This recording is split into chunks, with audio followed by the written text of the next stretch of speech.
podcast you've been looking for all along. Step into the world of urban exploration with guests from around the world.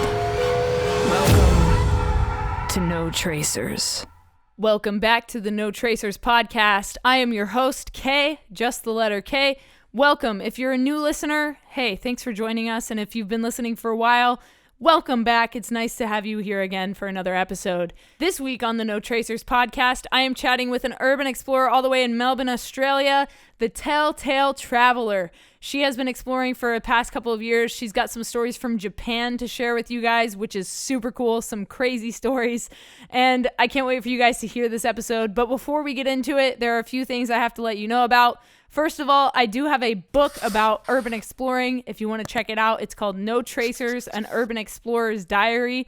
You can pick it up on Amazon, or you can pick up a signed copy at notracers.com. And on notracers.com, you can also see my blog posts with my photos of each exploration that I've done. I just recently made that website, so I'm super excited about it. The second thing I need to let you know about is that we have a partner on this show, and that partner is Liquid Death Water. And if you've never heard of Liquid Death Water, hey, don't worry. I've got an ad coming for you in 3, 2, 1. From the streams of the Austrian Alps comes a new kind of water. A water that is sure to raise you from your grave. If you're tired of buying cases of plastic water bottles that contain carcinogens and God knows what else, or if you're trying to lower your waste footprint, Liquid Death comes in beautifully rugged aluminum cans. Murder your thirst with a can of Liquid Death. Check the link in the description and use code JustTheLetterK at checkout for 10% off your order. Liquid Death. Murder your thirst. So if you guys want to get 10% off your order at liquiddeath.com, use code JustTheLetterK. I get a little bit of kickback from that, so I appreciate it ahead of time. And if you guys check out the bottom of the description of this episode, there are a bunch of Amazon links to different gear products that I think might help you on your urban exploration journey. Things like backpacks, cameras, lights, solar chargers for your phone or your batteries. A bunch of different things down there, so please be sure to check those out. And again, I get a little bit of kickback for that, so I appreciate it ahead of time. And another thing I got to let you know about is if you want to continue supporting the podcast on a monthly basis, you can join my Patreon, which is patreon.com/justtheletterK. Again, there's a link down in the description to it if you want to check it out. And lastly, if you aren't following me on Instagram or TikTok, hit up No Tracers, no.tracers, or No Tracers on TikTok. And the last thing I got to let you know about is if you leave a rating and feedback on this podcast, if you like what you're hearing and you feel like leaving a rating and feedback, I will actually send you a signed photo print of an abandoned place that I've explored as a way of saying thank you for helping the show out. That helps us grow on the iTunes charts. So especially if you're on Apple Podcasts, please leave a rating and feedback. All right, without further ado, this is the TellTaleTraveller. Please introduce yourself and what it is you do to the No Tracers audience. Hello, I am the Telltale Traveller. I take urban exploration photos and go in abandoned buildings and drains. Amazing. So first of all, tell everybody where you're from. So I'm from Australia, originally from Canberra, the capital, but I've since moved down to Melbourne where there's a bigger exploring community and, tons more stuff to see. I love that. So tell me what got you into exploring in the first place. What made you catch this bug? It's kind of a funny story. So back in, I think, 2013 or 2014, I was just doing year 11, year 12 classes, and I decided to pick up photography because I'd always been kind of artistic. I've painted and that kind of thing. But, I was like, I'll give photography a go. And then one of the assignments, I needed to, I think, photograph architecture or make a website or something. I can't quite remember, but my friend was like, oh, hey, I know this abandoned orphanage like an hour and a half away. Like, let's go check it out. I'm like, okay, sounds horrifying, but sure. So we head off and, explored it for a few hours with, my friend and 2 others. And ever since, I've kind of just been taking photos of places you're not meant to be. I love that. I love that you started out with photography first, and then because of a school assignment, essentially, you got into exploring abandoned buildings. That's amazing. Yeah. It was kind of an unexpected turn. So tell me more about that orphanage. Do you know like the history of it or any other details about that place? Since it was your first exploration, tell me more about it. So it's in this like small historic town, like I said, a few hours drive away from my hometown. At the time, it was pretty intact. Obviously broken windows and that kind of thing, but not much graffiti, that kind of thing. And I don't know too much about the history. I just hear like bad things, people were really mistreated there. It was horrible for the kids. They were kind of all crammed in. The tales you hear of a lot of orphanages and mental asylums is just the conditions were terrible because they didn't care, and the people didn't mean anything to anyone, so no one spoke up. So it's a sad history, but I explored it the first time, and since then it's actually been, I think, deliberately lit on fire a few times. So I've, gone back probably 4 or 5 times now, and I just have this like series of photos where, it just gets gradually more deteriorated, like gradually more damaged, and it's just sad. But yeah, I don't know too much about the history other than it's depressing, unfortunately. Yeah, for sure. And like you said, that seems to be very common among orphanages and more so asylums. And I think that goes across the world, not just Australia. We have the same kind of stories over here in America.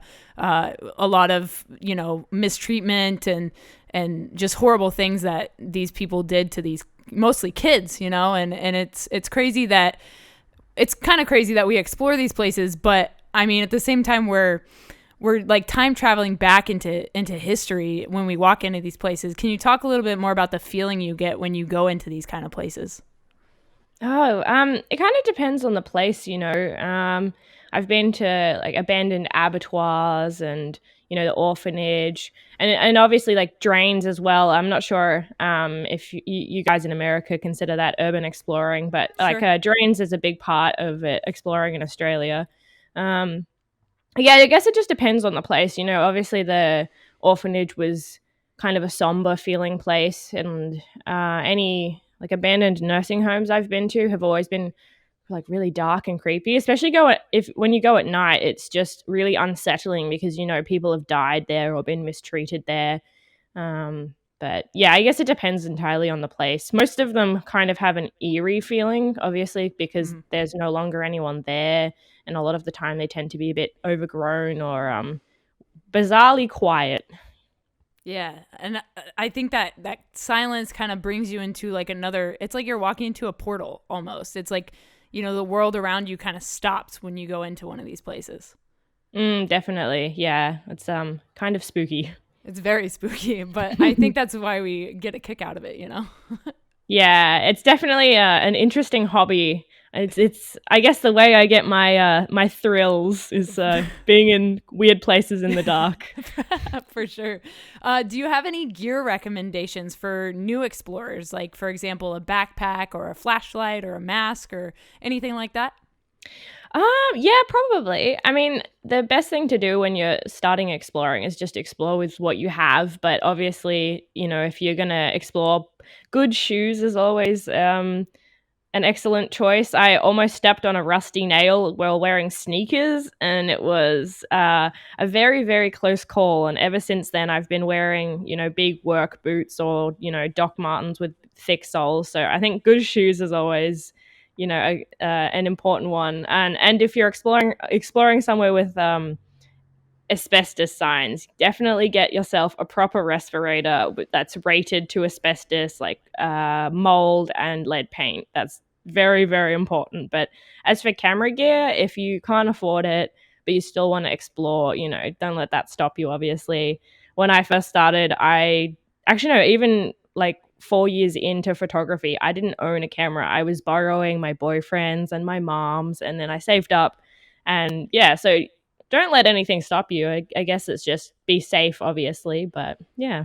Yeah, last week we had an iPhone photographer on the podcast, so you can literally use your phone to take photos. Don't let your camera or lack of a camera limit you to exploring. And even if you don't have a camera at all, like, I still think the experience of doing this is absolutely incredible. And I recommend that everybody try it at least once, because it's just such a fascinating and unique thing to do. Yeah, definitely. I mean, I took my mom along to explore some abandoned places and a drain, and she absolutely loved it. She grabbed her phone out and was taking pictures as well. So, no matter how old you are, or what gear you have, it's possible. You just have to be wary of the safety consequences. Absolutely. So, speaking of safety and spookiness, tell me about your scariest explorations. Oh, this is kind of a long one. Okay, go ahead. So I really like going to Japan, and I've been there twice now. And obviously, Japan has kind of a different culture around abandoned places and, spirits. And I think they're a lot more respectful over there. There's a lot less graffiti culture. So I really enjoy looking at the abandoned places there. And I was on a family holiday with my mother and her fiance. And, I had to squeeze in some abandoned places, obviously. Yep. And a long story short, essentially, I dropped them off somewhere, drove a very long way, probably 2 hours, in a hire car, explored a place, and then realized that I had lost the hire car keys somewhere in the Japanese wilderness in the middle of Shikoku Island.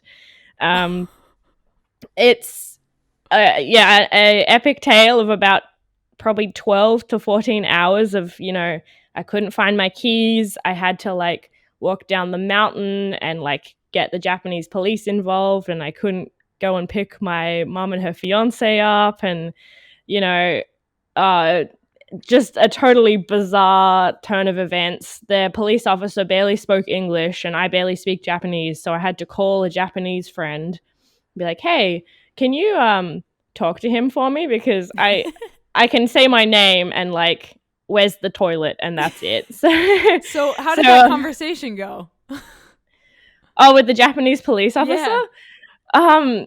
I kind of lied and said I wasn't actually in the building. I was taking pictures of the outside, and I had dropped my keys somewhere in the outside, not, in the forest surrounding this building. And he said, well, we have to look for your keys before I can take you down to the police station and do anything else. And so I had to pretend that, my keys would have been somewhere around outside of this abandoned building, because I was like, I don't want to go to jail in Japan. I don't know what that's like, Plus, I'd spent 3 hours probably exploring this place. There's no way we were finding the keys. So, after looking for a little bit, he drove me to the police station, kind of took my details. He bought me water on the way there, though. I hadn't had any food or water in hours by that point. And, I stayed in a random little ryokan, like a Japanese inn in the middle of nowhere. And the next day, my mother and her fiance trained down to where I was, and we tried to look for the hire car keys and had to get the spare ones from the company. So, I mean, the story's a lot longer than that. It probably takes a good hour to tell, but, at the time I lost the keys, it was getting dark, and I was hungry, and there's bears on Shikoku Island apparently. I don't know how to deal with bears. There's no bears in Australia, so Oh my god. yeah, so it was definitely the scariest thing I've been through, because I'm in a foreign country and I don't speak Japanese, and I meant to have picked my mom and her fiance up, but I can't. But it all worked out in the end. No one kidnapped me or murdered me, and Great. I did have to pay $700 to replace the hire car keys, though. Oh my god. Australian though, so it's probably like $500. But that's a lot. Yeah, such a long story. But I was wandering around in the dark, and I saw deer and these weird I think they're called raccoon dogs, these weird raccoon animals that Japan has. But yeah, just a tale for a lifetime. Wow, absolutely insane story, and I hope one day to hear the full details of it, but I'm sure that's like a like you said, a whole podcast in itself. Do you have any urban exploration injury stories? Oh, nothing too terrible. Obviously the worst one was almost stepping on that nail. I did half step on it and it went through my shoe, but I didn't put my full weight down on it. So my foot remained unimpaled, which was nice. I've been pretty lucky, honestly. You know, I'm really careful with what I walk on and who I go with, obviously, because having other people to keep you safe and, you know, spot check you is good. I mean, yesterday I went draining with some friends and we had to go through this little manhole and I scraped my arm. But honestly, other than that, I'm you know, I've remained, you know, healthy and safe, which is great. Awesome. Yeah, I think, you know, bumps and bruises, that's just comes with the territory of what we do. So I feel like I get new scrapes and bruises every time I go to a different abandoned place. Yeah. Do you ever just find random bruises and you're like, which adventure did this come from? Yeah. And like one time I was exploring this abandoned jail, and like if people want to watch the full video, it's up on my YouTube channel. But we basically had to escape this jail because a cop showed up and like camped outside and was waiting for us to go out the way we came in. And so we were like, okay, we can either go out that way, get caught, or we can go out the back and scale over this razor wire fence. Oh, that sounds intense. Oh my God, it was so crazy. And so I have like a scar on my leg from like, you know, the razor wire or something like that. I don't even know what happened, but I mean, it was a crazy day. And of course, at the end of it, I was like, guys, I have to leave. I have to be somewhere after this. And so we were like rushing to escape. But, you know, we got out and got back to the car, and we just basically like walked past this cop, and we were like, peace out, dude. Like, see ya. Like, he had no idea who we were, you know? So we got away with that one, luckily. Oh, I love stories like that. See, I wish I could get, you know, a bunch of urban explorers in a room, buy them all beer and be like, tell me your best stories from start to finish, because everyone has crazy ones. Oh, for sure. I hope after like COVID that I can do something like that, you know, like get a bunch of people from this podcast together somewhere and just, you know, share our stories around like a campfire. Oh, it would be so fun. So crazy. So, have you been exploring during quarantine/COVID? That's a tricky one, obviously, because I'm not sure if any of your listeners know how bad the lockdown was in Melbourne, but I was basically confined to a 5K radius from my house. Oh, yeah, that's right. Yeah, so I unfortunately could not explore because we had one of 4 reasons we could leave the house, which was, you know, work, health-related stuff, food shopping, and then exercise, and then it could only be an hour for each of them. So I pretty much was stuck inside my house for a good 6 months. We did do a few sneaky drains near my house, but they're all pretty boring and small. But you know, you can't complain if, you know, you're stuck in a global pandemic. So unfortunately I have been stuck in my house. I started learning more Japanese, but not so much exploring, unfortunately. It's all good. Tell me what your favorite exploration has been to date. Oh, my favorite exploration, probably the first time I went to Japan. You'll see a theme. I absolutely love Japan. The abandoned buildings are amazing, and I highly recommend anyone who has the chance to go should go. But so the first time my boyfriend and I went, I messaged probably like 20 or 30 Japanese explorers before we went. And I was like, you know, hey man, I'm from Australia. Like, I'd love to meet up and go exploring. Because, you know, exploring in a different country is hard, especially if you don't know the language that well. And, you know, it takes forever to find places because it's all on the internet, but in Japanese. So I messaged all these people. And only one girl got back to me, and she spent the day driving us around. She had never spoken to me before or met me before, but she took us to 2 love hotels and a little abandoned primary school. But the second love hotel was amazing. It was like this little kind of resort village. So think of like individual houses with individual bathrooms and like, you know, a bedroom for where the Japanese businessmen take their ladies of the night, essentially. But they're all themed. So there was one with a train bed, one with like a bed in a car with like mirrored ceilings, like velvet walls, absolutely bizarre stuff. And I never would have seen it if it hadn't been for this like wonderful Japanese lady. She was so sweet. And, I hopefully will catch up with her next time I go. But yeah, this place was insane.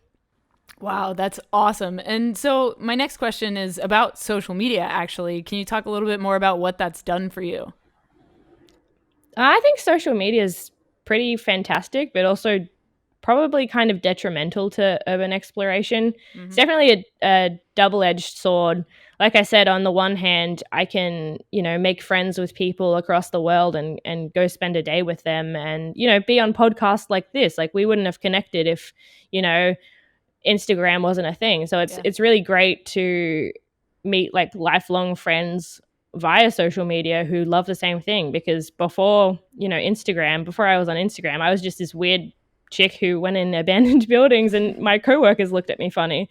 But like the downside is obviously people not caring so much about like keeping locations secret, and they just name drop them and people trash it or light it on fire, or so it's good and bad. But I really appreciate the good people on here. Absolutely. I feel the exact same way about it. And I think most of us feel that way about it for sure. It's like you said, a double-edged sword. There's pros and cons to social media, but I do think that being able to connect with other explorers has been huge, and hugely instrumental in not only things like this podcast, but also connecting with other people in other countries, like you were mentioning about Japan. When I went to Portugal, I was with my dad, and I lucked out, and we had a tour guide that actually knew of this abandoned 360-degree restaurant that overlooked the entire city of Lisbon. And I was like, hey, man, do you happen to know where this is at? And he was like, oh, yeah, I can take you there tomorrow. So, like, I got to explore this place for, like, 4 hours. The security guard there let us in. And, like, he was like, yeah, you can just go in and park inside. And I've remained friends with him. We talk frequently on social media. And I think that, it's connections like that, like you said, do last a lifetime. And so I'm super grateful for social media for that aspect of it. Yeah, it's honestly so good. Like I have so many great friends that I never would have had if it wasn't for social media. Yeah, same. Do you have a favorite history of a place that you've explored? That one's really tricky because sometimes when you explore, you can't really find a lot of information on a place. Mm-hmm. I'm not sure if I have a favorite. I think they're all interesting in their own way. Even, little abandoned houses. There's a few, not a ton in Melbourne, but there's a few with old furniture from like the 80s and 90s, and it's just interesting to kind of imagine who lived there if you can't find the actual physical proof. I can't say I have a favorite, but honestly they're all interesting in their own way if you dig deep enough. Oh, for sure. And then do you have any goal places, like bucket list items or places you'd like to explore? I have a few. I think you talked about it on one of your other podcasts, but it is Battleship Island. Yeah. I got to go on the tour around it, but you need to like bribe a fisherman to take you there, I'm pretty sure. So I'd really like to go there. Back to Fukushima probably, because when I went, I was probably too timid to actually fully explore the place, because it's obviously quite a depressing, sensitive topic for the Japanese people. So, and then maybe Chernobyl as well. But I think that with the tours and the fires, it's getting a bit commercialized and maybe a bit harder to do. I'd probably rather sneak in than pay for a tour personally. But yeah, those are just a few. There's so many places. I'd love to come to America as well. Like that's a big thing on my list, is just come to America for 3 months, like drive across the country and just like meet up with a bunch of people. That's probably one of the next trips once COVID's over. Yeah, that was my goal for 2020, was to do a urbex tour around the country, and unfortunately it didn't happen. But maybe next year it'll happen, and hey, maybe if you get out here, we can meet up and go explore some spots. We have a lot of asylums and jails out here that are abandoned, and those are some of my favorite things to explore. And malls, lots of abandoned malls. I would definitely love to meet up. I've seen a lot of churches as well, like abandoned churches in America. Yeah, but I think I think Europe's churches are a lot cooler than ours just because of the architecture, They have more of the like Gothic old century type of architecture, and we have more modern abandoned churches over here. Yeah, that makes sense. I think America and Europe are a bit spoiled for abandoned places, honestly. If you come to Australia, there's not a lot in the middle of the country. It's just desert and for recent like Western history, it's a very new country. Obviously the Aboriginal peoples have been here for, centuries and centuries. Right. But they obviously didn't build churches and things that are now abandoned. So Right. I think I'd love to go over to different countries and just, enjoy the abandoned places. Absolutely. If you could live in one place you've explored for 1 week, which place would it be? Oh, that's an interesting question. I'd probably have to say that Love Hotel that I mentioned earlier, just the one with all of the funny themed bedrooms. I'd probably pick the one with the car. Just stay there and explore it because it was a massive place and I didn't see all of it. So it'd be funny to squat there and just kind of, scare people if they came by to explore it. For sure. And then my last question for you is, what is something you know now that you wish you knew when you started? I think the community around urban exploration is a lot more diverse than people think. And when I first got into it, I thought it was, just people exploring, respecting places. But, there's obviously like copper strippers and like graffiti artists and like, I'm not saying that any of those people are bad. It's just everyone has different morals and, I wish I knew earlier that it takes a lot of people to make this community go round, and just because some people believe one thing doesn't mean that other people are going to follow it. Like it's a really diverse community, and I spent a little bit of time being annoyed that people would, copper strip or graph, and it's, you gotta look at things from other people's perspectives. People are diverse, and it took a while for me to learn that not everyone is in it for photography, but that it's okay, honestly. Like it takes a lot of people to make this community great and interesting. Definitely. I want to one day create or finish, I guess I should say, because I guess I've kind of already created it with video. But I want to do like a documentary piece about the different types of explorers, like the graffiti artists, the copper strippers, the metal strippers, all the different types of people that explore these places, because it, like you said, it's so diverse and so fascinating. Yeah, that would actually be pretty interesting, especially if you got some of their opinions as well, like went and talked to them. That'd be great. Right. Can I ask you a question, actually? Yeah, ask away. How do you feel about like copper strippers and like people who take things and graffiti artists? Like, what's your opinion about that kind of thing? So I guess like it's up to everyone's own discretion how they handle, abandoned places. I know people, like friends of mine, that take stuff, like tokens. Like personally, I've taken like I went to an abandoned glass factory in Pittsburgh to film a music video, and there were like, they used to make porcelain trinkets and all types of different colored glass. So, I mean, I did take a little porcelain set of doves that was like super tiny from there. So I just kind of think, I don't know, it depends, but I guess if I say like, I don't like people that take stuff, like that makes me a hypocrite, because I have also done that, a time or two. But I do also one day want to open a museum about urban exploration where people can donate some of their stuff to the museum, and we can put like plaques of like where they found it and like what it is.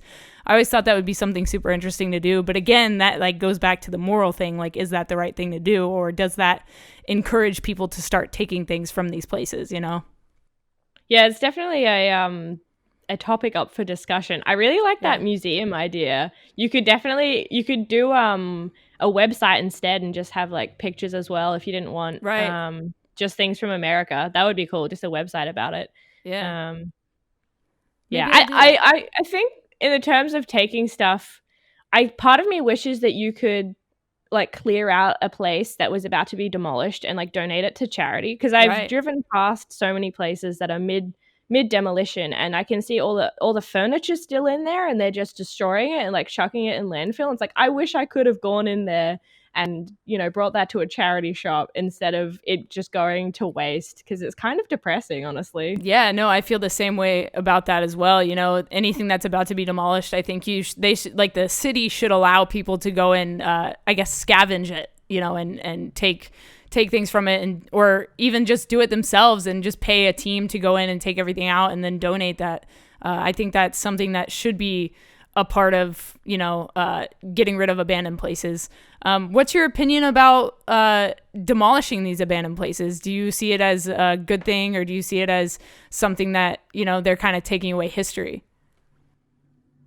That is a really tricky question. I guess, again, it depends on the place. You know, if it's just a little abandoned house that's, you know, falling apart, it kind of doesn't matter. But, you know, bigger iconic buildings definitely need to be saved. It's just, you know, not everyone has the money. Like, the owners might not care. Maybe it's heritage listed and they're letting it be destroyed so they can demolish it. Mm-hmm. I guess it just depends on the place. You know, having really beautiful buildings from different decades and eras is important. Like, if you walk through Melbourne, just seeing the different you know, like brutalist architecture, or like all the kind of Gothic style churches, it's like, it's amazing that they're in use and they're occupied, and maybe some of them have been repurposed, and I think saving some of them is definitely good. But, you know, it definitely a case by case scenario. Obviously, going through and deciding each one would be time consuming, but probably worth it. Yeah, for sure. And I think, like, repurposing some of these places is something that needs to be done. For example, here in Los Angeles, we have a 17-story abandoned hospital. And in Los Angeles, we also have a huge homeless crisis. Like, we have thousands of homeless people, and, like, you could literally give them a safe place to live. You know, like, they're not doing anything with this hospital. Just clean it up and repurpose it and fix it up and let these people have a safe place to go, you know? Yeah, definitely. I think that's the other depressing thing is, you know, as explorers, we see all of these places, and you're right, there's so many people on the streets, like, again, in Melbourne as well. And I hope that they have somewhere safer to go at night than just like the, you know, the main CBD street. But, you know, if the government could, you know, introduce something like that, that would be great. Actually, I just remembered, I think Japan was doing something with their abandoned places, making them really cheap.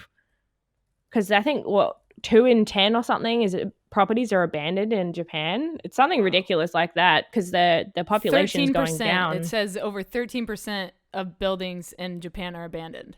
Yeah, that's it, 13%. Yeah, they had this whole government thing where you could get like really cheap loans, or you could get the building for free or something ridiculous. Wow. But like, obviously they need to encourage that, because Japan just has so much wasted property and that kind of thing. Yeah, I think that's the same with you know, people don't really know about it, but Dubai, I lived there for a couple years when I was a teenager. I studied film over there, and there's actually like a lot of abandoned high rises because a lot of the developers pull out for, you know, lack of money, or the budget ran out. So they, instead of demolishing the building or selling it off, they just leave it there. And so it's like, what is that building doing there? Like, what?